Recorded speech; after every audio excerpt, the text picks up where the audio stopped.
नमस्कार। फर्स्ट बिहार झारखंड में आपका स्वागत है। मैं राहुल ओझा आपके साथ।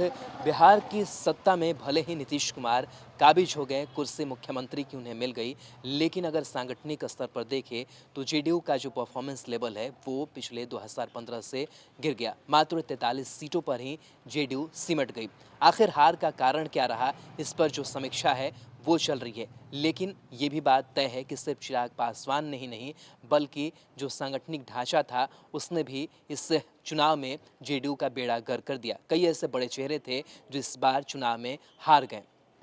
2015 के आंकड़ों से नीचे लुढ़क कर 43 विधानसभा सीटों पर जेडीयू जा टिकी है। पार्टी के राष्ट्रीय अध्यक्ष नीतीश कुमार और उनकी कोर कमेटी के नेता इस हार की समीक्षा अपने स्तर से करने में जुटे हुए हैं। पार्टी जल्द ही हारे हुए उम्मीदवारों को बुलाकर उनसे भी बातचीत करने की तैयारी में है। प्रदेश अध्यक्ष वशिष्ठ नारायण सिंह ने कहा है कि दिसंबर के महीने में हारे हुए कैंडिडेट को बुलाकर हम चुनाव परिणामों की समीक्षा करेंगे। हार की समीक्षा के लिए जेडीयू के नेताओं ने आंकड़ों को जुटाने का काम पूरा कर लिया है। पार्टी के अंदरूनी सूत्रों की माने तो विधानसभा चुनाव में हार के लिए केवल बीजेपी के कैंडिडेट ही जिम्मेदार नहीं रहे हैं। कई सीटों पर जनता दल यूनाइटेड के उम्मीदवारों को इतने बड़े अंतर से हार का सामना करना पड़ा जितने वोट बीजेपी के उम्मीदवारों को नहीं आए। पार्टी यह मानकर चल रही है कि ऐसे विधानसभा सीटों में संगठन हवा हवाई रह गया।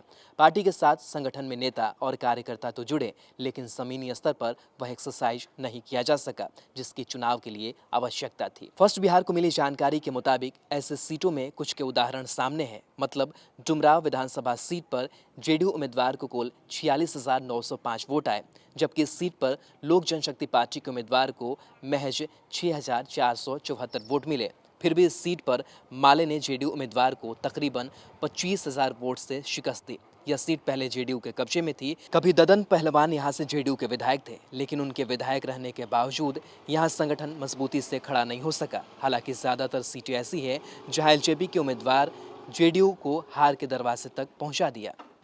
एकमा विधानसभा सीट पर लगातार बाहुबली समझे जाने वाले मनोरंजन सिंह उर्फ धूमल सिंह जेडीयू के विधायक रहे। इस बार पार्टी ने उनकी पत्नी सीता देवी को यहां से उम्मीदवार बनाया, लेकिन इसके बावजूद वह हार गए।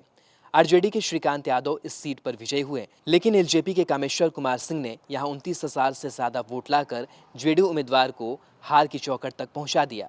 पार्टी लगातार इस बात पर मंथन कर रही है कि ऐसी विधानसभा सीटें जहां पुराने और बाहुबली समझे जाने वाले चेहरे सक्रिय हैं, वहां संगठन धारदार नहीं हो पाया है। किसी खास चेहरे के पीछे पार्टी ऐसी सीटों पर चलती रही और संगठन पर किसी ने खास तवज्जो नहीं दिया।